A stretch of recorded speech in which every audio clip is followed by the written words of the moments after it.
Good afternoon, all for Christ. Okay. Today is a great day. Ulit. Today is a great day. Today is an awesome day. Today is a day of your transformation. Today is the day of your transformation. Okay, my name is Ati Kat, and I am so happy to see you all today. Let's give God praise for an almost full sanctuary. Can we give God praise today? Hallelujah! Let's give God praise today! It is my privilege to welcome all of you this afternoon for our PM celebration. And I would also like to welcome all our VIPs. Meron ako nakitang isa dito na may sticker. Hi! Bukod sa kanya, meron pa bang ibang VIP in the house? Can I see hands of VIPs today? Wow! Pwede ba natin silang bigyan ng bonggang-bonggang welcome? It is my joy to share with you today our topic, and it's entitled... Meron na ba? Wala pa. And it's entitled, Chosen for Transformation, #walang forever. Usong-uso ngayon ang #walang forever. Sino na nakagamit ng hashtag na yon? Ay, walang umaamin. #walang forever. Dahil usong-uso ngayon ang hashtag na ito, let's make use of it in a context that is beneficial to all of us. Okay? #walang forever. Chosen for transformation. One Greek philosopher once said, change is the only constant. Change is the only constant. #walang forever. Sino dito gusto mo forever kang nasa high school? Sino dito gusto mo forever kang college, hindi ka gagraduate? Sino dito gusto mo forever kang naghahanap ng trabaho? Yung wala ka talagang mahanap, wala kang mapasukan. Sino dito gusto mo forever ka na lang cell member? Hindi ka magiging cell leader. Sino dito gusto mo forever ka na lang nasa Sol 1? Hindi ka makamove up sa Sol 2. Di ba walang gusto nun? So tama yung title ko, tama? #walang forever. Kasi today is a day of transformation. Today is a day of change. Kaya walang forever. Dapat nagbabago ka. Sabihin mo sa katabi mo, dapat nagbabago ka. O sabihin mo sa sarili mo, wag lang sa katabi mo, sabihin mo lang sa sarili mo, dapat nagbabago ako. Okay, sige. Are you ready to be transformed today? Sige, let's all bow down our heads and close our eyes as we pray. Lord, we thank you for this afternoon and we invite your presence in this place, oh God. And Lord, I pray that you will speak to every heart today, God, and every challenge, Lord God, that you will throw, Lord God. We will be bold and daring, Lord God, to stand up to it, Lord God. Lord, we pray, Lord God, that you will transform our hearts, Lord God, that it will beat, Lord God, the same way as yours, God. We bring you all the praises, God. We give you all the glory. In Jesus' name we pray. Amen. Amen. Chosen for transformation. Our theme verse for this year is John 15:16. Say it with me, John 15:16. You did not choose me, but I chose you and appointed you so that you might go and bear fruit. Fruit that will last, and so that whatever you ask in my name, the Father will give you. Sabihin mo sa katabi mo, pinili ka. Sabihin mo sa sarili mo, pinili ako. Okay. Hindi na natin i-elaborate yung chosen kasi it's been 3 months now. So I'm sure, convinced ka na ikaw ay pinili. Tama ba? Okay. Parang hindi pa ako na-convince bigla sa sagot nyo ah. Convinced ka ba na ikaw ay pinili? Okay. Yan ang mga sagot ng mga pinili. Today, we will answer 5 questions about transformation. Okay? Okay ba yun? 5 questions lang about transformation. Are you still with me? Oh, wala pang natutulog ha? Okay. First question is what? Sabi mo, what? What is transformation?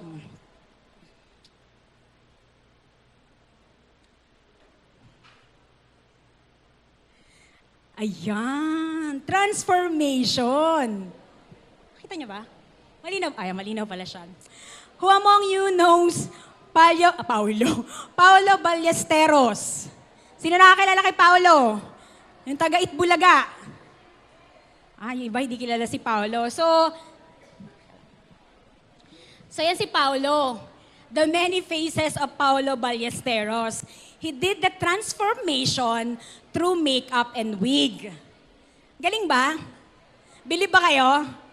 Ako, pag nakikita ko kung paano siya, kasi lagi niyang pinupost yan eh. So every time na pinupost niya at nakikita ko, na-amaze talaga ako kasi sabi ko, wow, ang galing. Tingnan niyo si sino to? Oh, di ba? Sa sobrang galing niya, nakilala niyo kung sino tong nasa dulo. Ganon siya kagaling. Transformation. Transformation. Sino nakapanood na ng Transformer? Oh, sino ang Bumblebee fan dito? Oh, sino ang Optimus Prime na fan dito?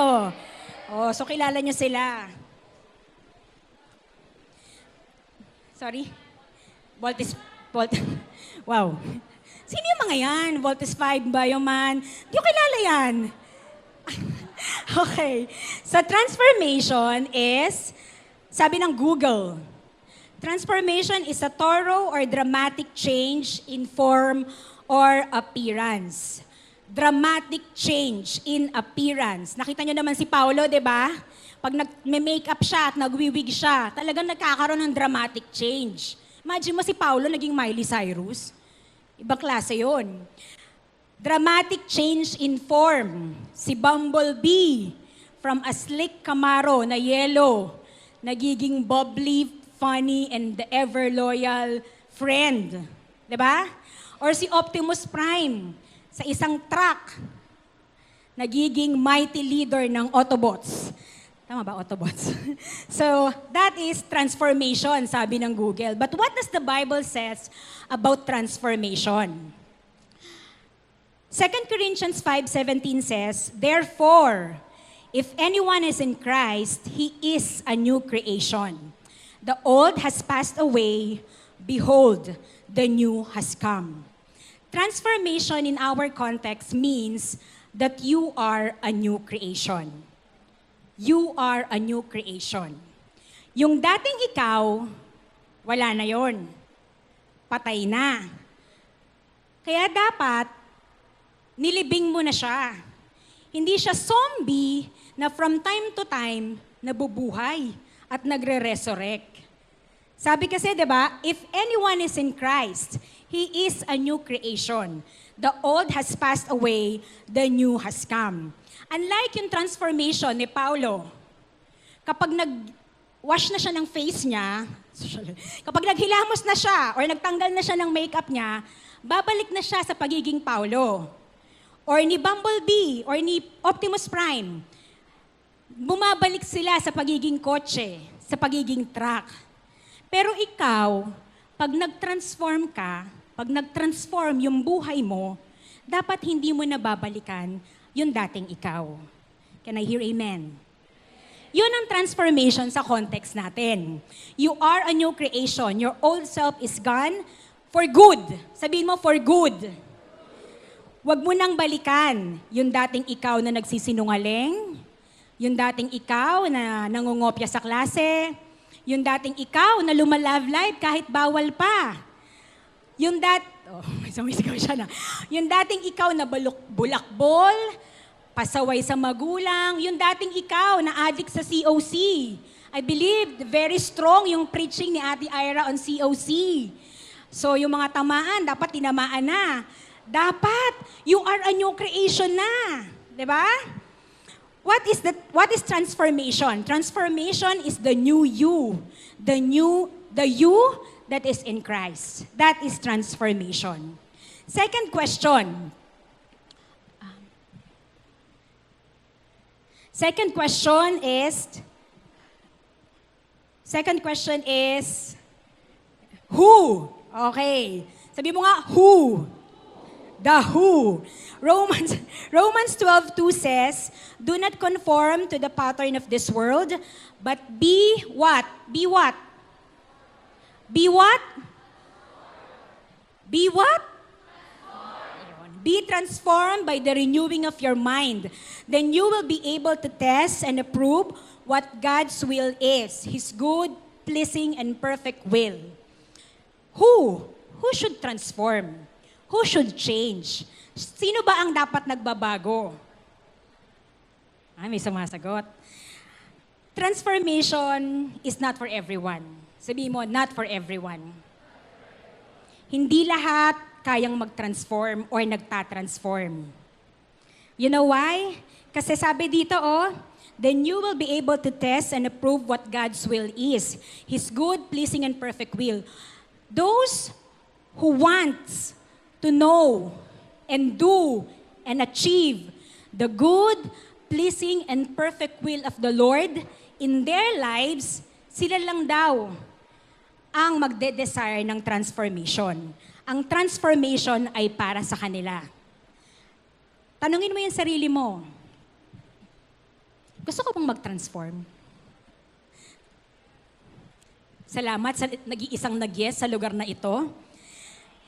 Sabi ng John 14:15, if you love me, show it by doing what I've told you.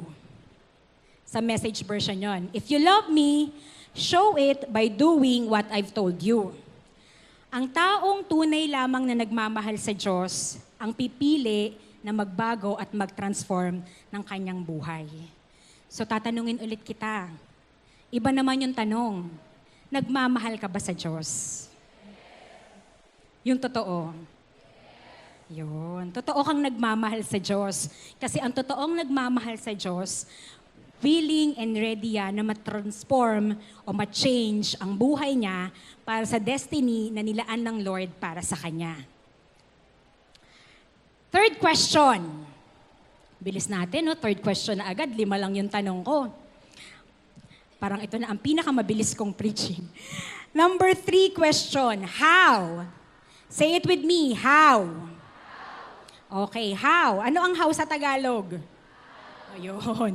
How to transform. Let me share with you 3 stories of transformation. Okay lang ba yon? 3 stories of transformation. Number 1 story is Moses. Sino nakakilala kay Moses? So, hindi lahat kilala si Moses. Okay. In Exodus 3, hindi na natin babasain yung buong storya. I will just relate it to you. In Exodus 3 narrates of how Moses first encountered God. Ito yung first meeting ni Moses kay God sa burning bush. God, kasi may mga hindi nagtaas ng kamay na hindi nila kilala si Moses. During that time, yung mga Israelites, chosen people of God, are under oppression, under slavery in Egypt. So, andun sila sa Egypt, inaalapusta sila, pinaparusahan, ginagawang chimoy, hindi lang basta chimoy, basta pinapahirapan sila. So si God, nakita niya to. Nakita niya yung kalagayan ng mga Israelites. Nakita niya at narinig niya yung cry ng mga Israelites. And sino dito na alam mo na kapag ang Diyos nakita na umiiyak ka at nahihirapan ka, nadudurog at naaantig ang puso ng Diyos? Wow, hindi nila nag-get yung tanong ko. Sino dito naniniwala ka na kapag ikaw ang umiiyak din ang Lord? Yon, magandang translation. So, ganon. Nakita ni God yung mga Israelites having a hard time and they were crying to God. And then God heard and saw what His people are going through. Kaya tinawag niya at pinili niya si Moses. Nagkaroon ng encounter si Moses with God sa burning bush. And that encounter changed or transformed Moses' life. Moses was never the same again after that encounter. Bakit? Sino ba si Moses dati? Kung kilala niyo si Moses, siya yung insecure. Marami siyang insecurity sa buhay. Siya yung simpleng tao lang. Siya yung, kung titignan natin siya sa panahon natin ngayon, siya yung parang walang binatbat, walang sinasabi. At isa pang characteristic ni Moses, sino dito? Utal. Yung nag-stutter ka. Kakatulad ko minsan, para ako nag-stutter dito. Yung nag-stutter, ganun din si Moses, nauutal din siya, slow in speech. Pero after his encounter with God, his life was changed. After his encounter with God, his life was transformed. From a meek, insecure, stuttering person, nauutal na tao, he was transformed into a bold, courageous man who has not shown any fear against no less than the highest or the most powerful man in Egypt. Kaya niyang humarap kay Pharaoh. Because he encountered God, his life was transformed. Story of transformation. Because he encountered God, his life was transformed. Second story is the woman at the well. Ito yung kwento ng Samaria. The woman at the well. Merong isang Samaritan woman na umiigib ng tubig sa isang well. And then, Jesus came. Nagkaroon siya ng encounter kay Jesus. Nung time na yon, hindi pwedeng makisalamuha ang isang Jew, which is si Jesus ay isang Jew, sa isang Samaritan woman. So parang na-shock ngayon yung Samaritan woman, why are you talking to me? Hindi tayo pwedeng mag-usap, hindi tayo magkalahi, magkaiba tayo ng posisyon. Pero sabi ni Jesus, nanghingi si Jesus ng tubig eh. Kaya tinanong ng babae, bakit ka sa akin nanghingi ng tubig? Pero Jesus offered something greater than the physical water na kayang i-offer ng babae kay Jesus. Jesus offered the Samaritan woman, the woman at the well, with the living water. Yun ang encounter ng babaeng ito kay Jesus. Na-encounter niya, ang babaeng ito ay makasalanan. Pag binasa natin yung story niya sa John 4, siya ay babae na nagkaroon ng maraming relasyon sa iba't ibang lalaki. Ganon siya, makasalanan. But, when he encountered Jesus in that well, nung nagkaroon siya ng encounter kay Jesus sa well na yon, he received the living water and her life was changed. Paano natin nasabi na nag-change yung buhay niya? Kasi after that encounter, he went back to her people and she talks about the encounter. She talks about this Jesus. The woman at the well, when she had a close encounter with Jesus, her life was changed. She received the living water, her sins were forgiven, and she told others about Jesus. From a sinful woman, she was forgiven and she was free. Number 3, and then there was Paul. And then there was Paul. Who among you know Paul? The Apostle Paul. Okay, yung iba kilala siya. Si Paul, siya ang dating ISIS. Alam niyo ba yung ISIS? Dapat alam niyo yun kasi mga estudyante kayo, dapat alam niyo yung current events. Alam niyo yung ISIS? Everybody knows about ISIS, that's the Islamic State of Iraq and Syria. Tama ba? Iran or Iraq? Anyway, ISIS. So kung alam mo yung ISIS, so siya si Paul. Nung kapanahunan ni Paul, nung hindi pa Paul ang pangalan niya, Saul pa, siya yon. Siya yung extremist. Kasi di ba yung mga ISIS, extreme measures talaga sila.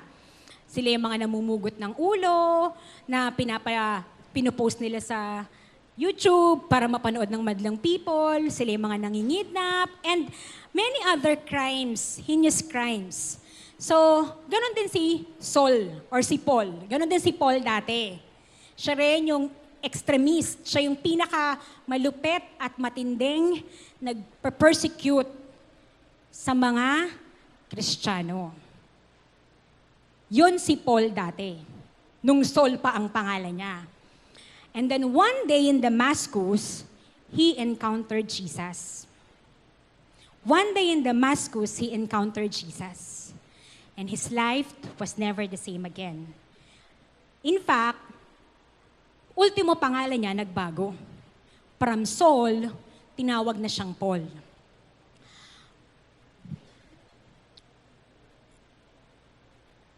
Paul became a man on a mission to preach the gospel to the Gentiles. God used him to write several books in the Bible, and he was instrumental on the success of the early church. From a possessed man trying to eliminate everyone who believes in Jesus Christ. Can you imagine? A possessed man. ISIS nga eh. A possessed man trying to eliminate every Christian, every person that believes in Jesus, to a man, passionate. Parang nalilimatahan pa ako dun sa word na passionate when describing Paul eh. Extreme din. Kung gaano siya ka-extreme, mag-persecute, ganun din siya ka-extreme, mag-spread ng gospel of the kingdom. From a possessed man trying to eliminate anyone who believes in Jesus to a passionate disciple trying to win the lost for Jesus.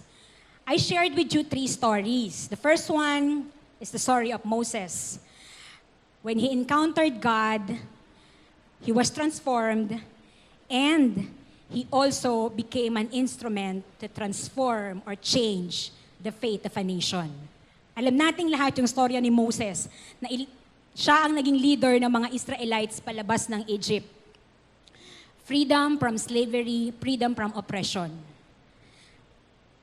The woman at the well, when he encountered Jesus at the well, her life was changed and she was never the same again.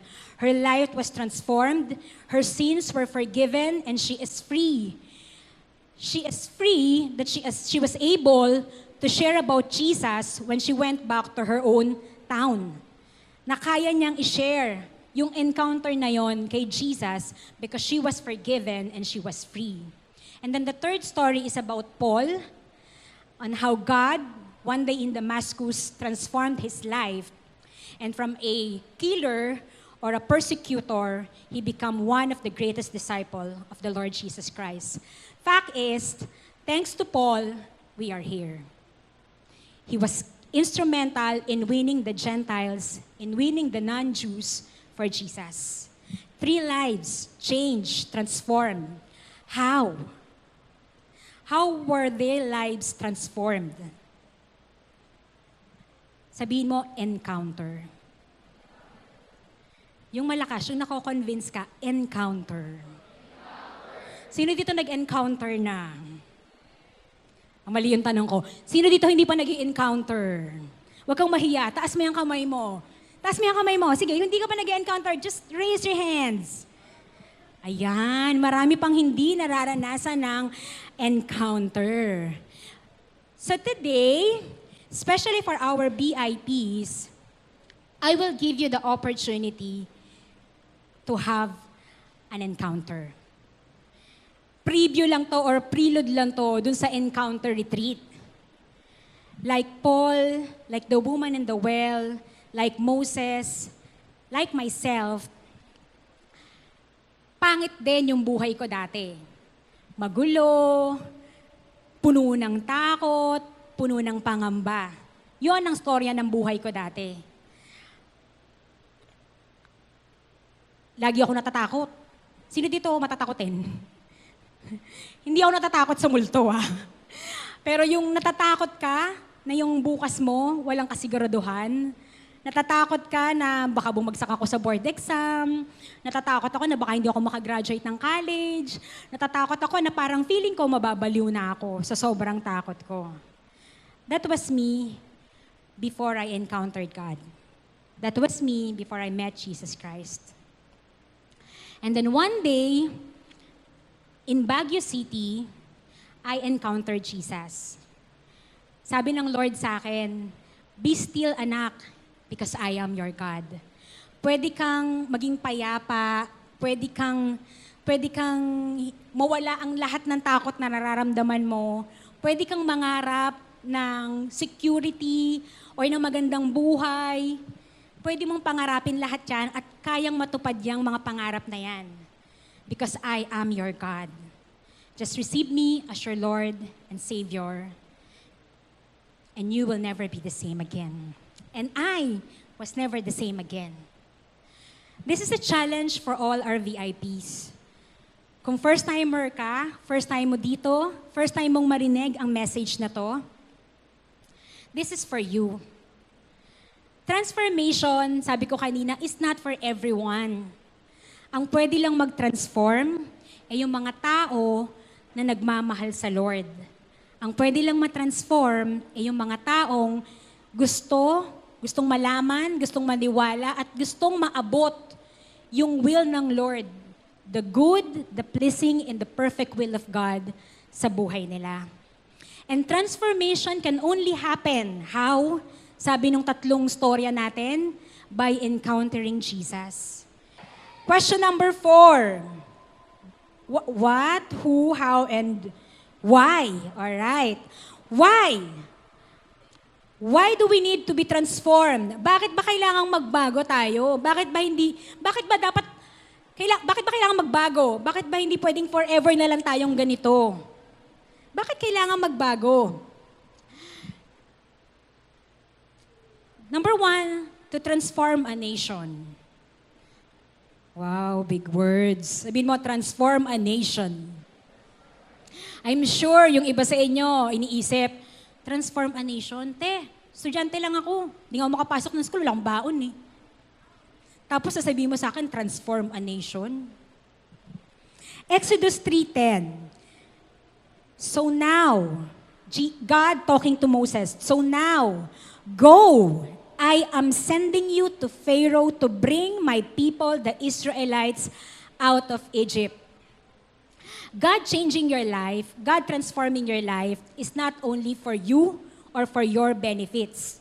Huwag kang selfish. Sabi mo sa katabi mo, huwag kang selfish. You have a much greater, larger than life calling or destiny. Do you believe? Oh, everybody listen and look at me. Everybody listen. Importante tong question na to eh. Do you believe, ang title ng topic natin is Chosen for Transformation. Do you believe, mga estudyante kayo, karamihan estudyante, do you believe that you are chosen to transform this nation? Wow! Sarap namang marinig nun. Do you love your country? Yung walang keme, yung walang Diyos, yung walang charot lang dyan. Do you really love your country? Okay. Are you a proud Pilipino? Proud ka bang Pinoy ka? Kahit hindi... Wag yun, baka ma-preempt kayo, wag yun. Sasabihin ko sa... Anyway. Okay, I was in... Let me share a short story or...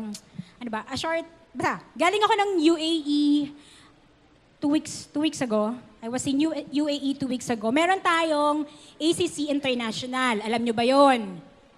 Oh, hindi nila alam. So meron tayong All for Christ Church International. Social. International.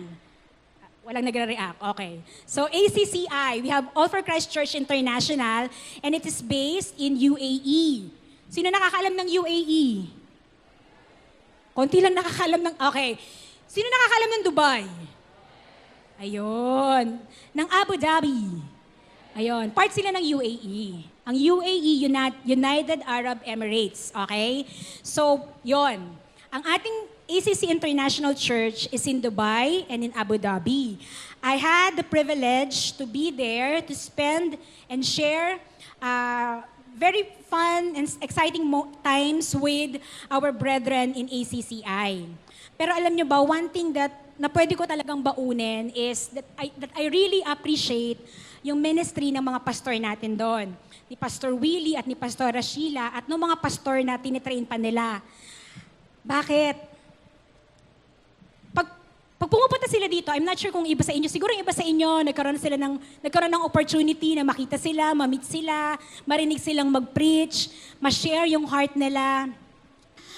I was there and I was looking at them and as they do the ministry, mas na-appreciate ko yung ministry na ginagawa nila. Alam niyo kung bakit? Merong isang instance doon that nagja-jamming lang sila. Kasi magkakaroon ng concert doon for the anniversary. Nagja-jamming lang, kumakanta ng mga love song, kumakanta ng mga love song halos kinanta doon, di ba? O may kumanta ng yung kay Ed Sheeran, Thinking Out Loud, di ba?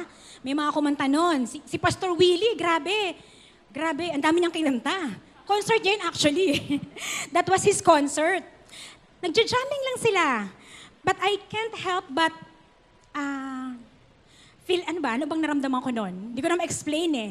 Pero I was thinking at the back of my head, kung walang church, kung wala sila doon, nasan tong mga to?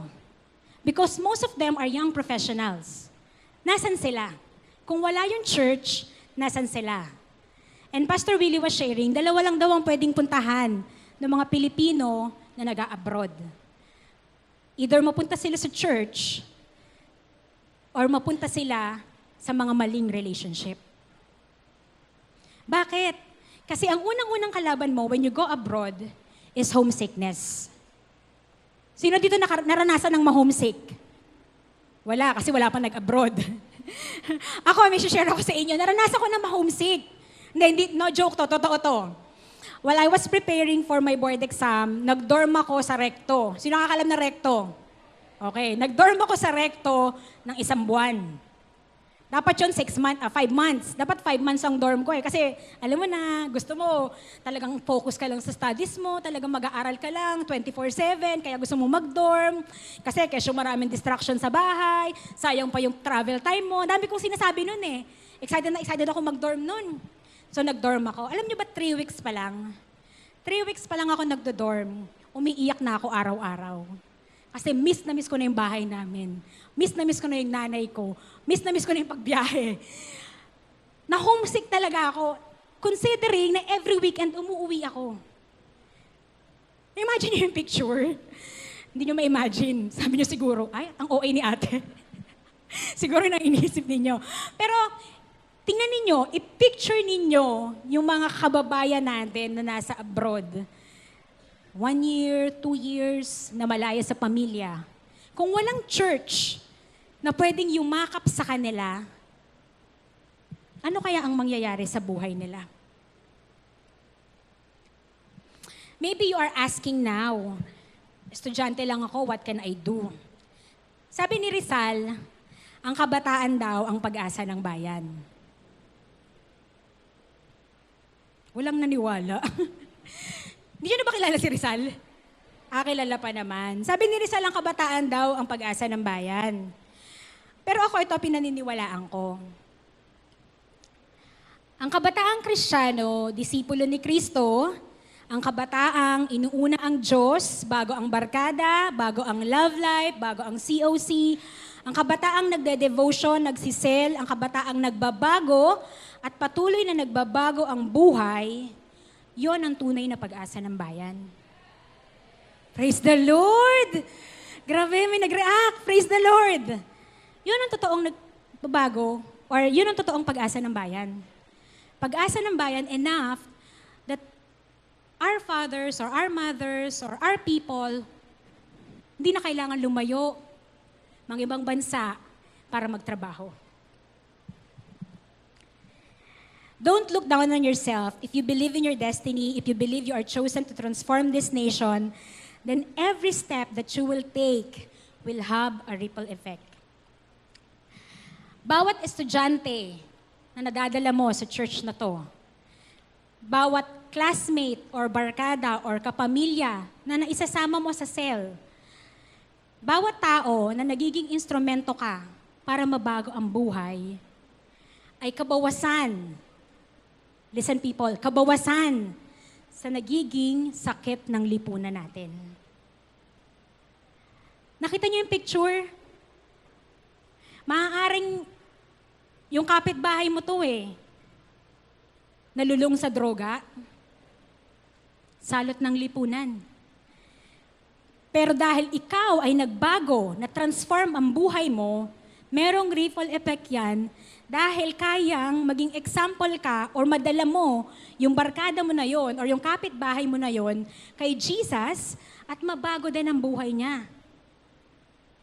-1. Ilan tayo dito? Kung sa ngayong araw na to, just for today, you will go out and win one soul for Jesus. What would be the effect?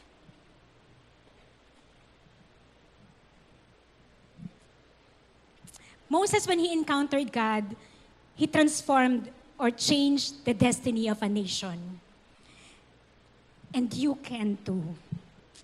You can. Number two on why we need to be transformed from changing this nation. We want to go out and change the world. Acts 9:15.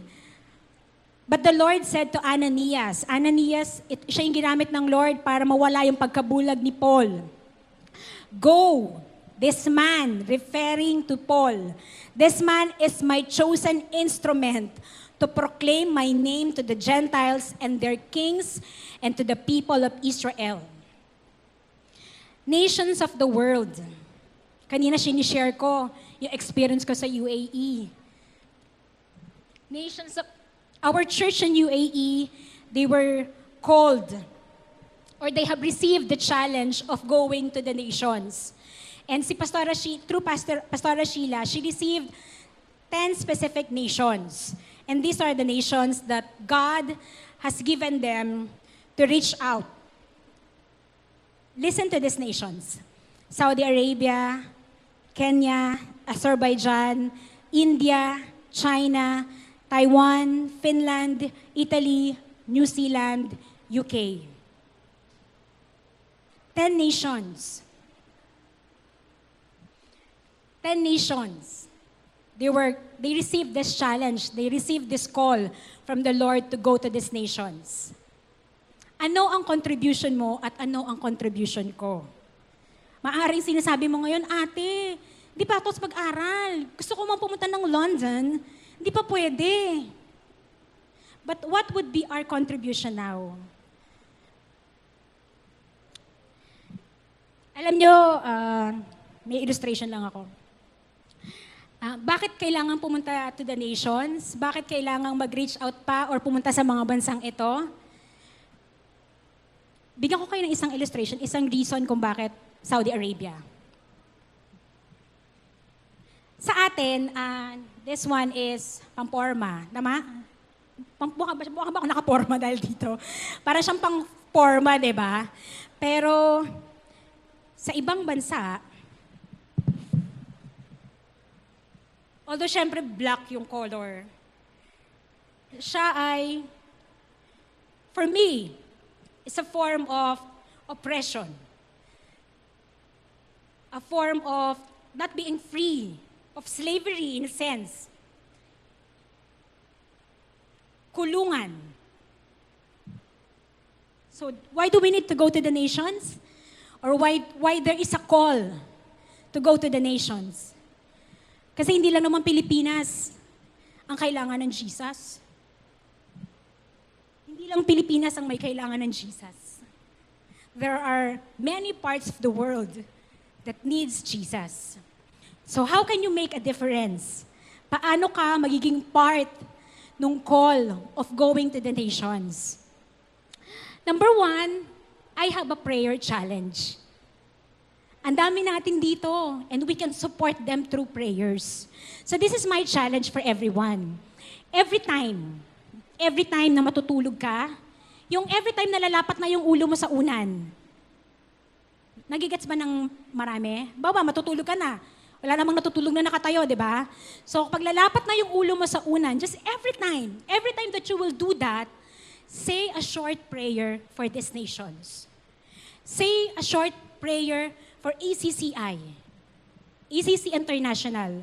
That's one way for us to become part of changing the world, to become part of going to the nations. Let's be their prayer partners. Can I hear amen? Prayer partners. Grabe ang pwedeng magawa ng prayer natin for them. We may not be going to these nations, but we can pray for them.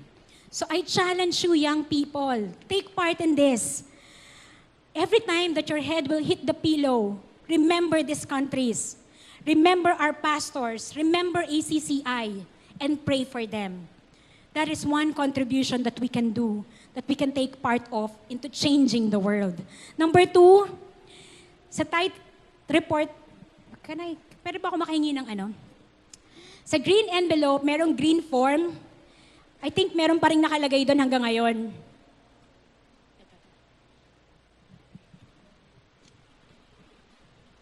Merong nakalagay dito, mission.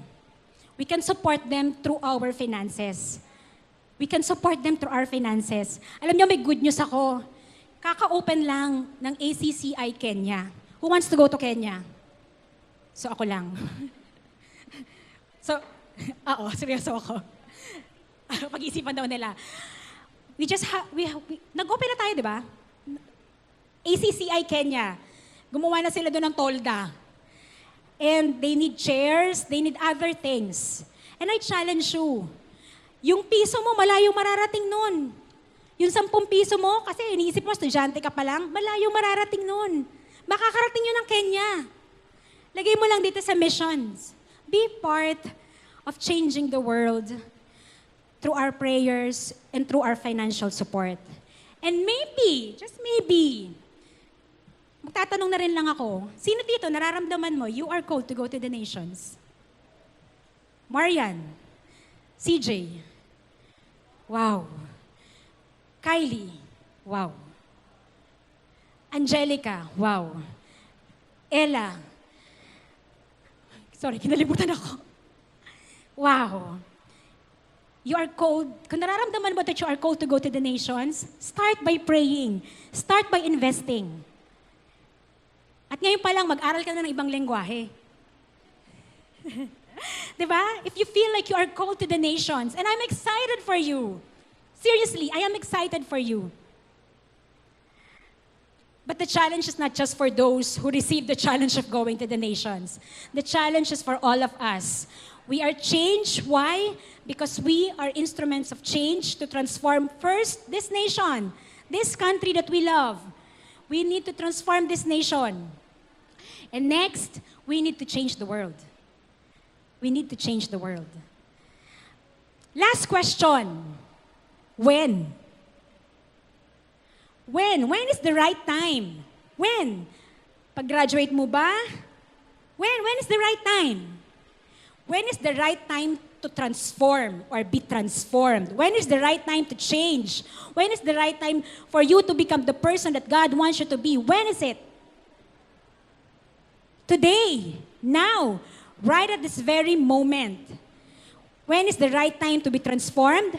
Today and every single day until He comes. #Walang forever. We need to be changing every day. We need to be transforming to the kind of person that God wants us to be. You need to be better today than yesterday. And you need to be better tomorrow than today. Are you with me? To transform this nation, to transform the world, to change the world, change begins in us. So every day, make sure na merong nagbabago sa'yo. Every day, make sure na nababago ka at nababago mo yung nasa paligid mo. The challenge for, maganda yung kinanta nating song kanina, yung Send Me. Saan ka ba pinapadala ng Lord? Kasi ang sinabi dun sa kanta, to this city, to this nation, and to the nations of the world. Maaring for now, you are being called to go to your school, to go to your family, to go to your community, to win them for Jesus. Yung iba, kiniklaim na nila that they are being called to the nations of the world.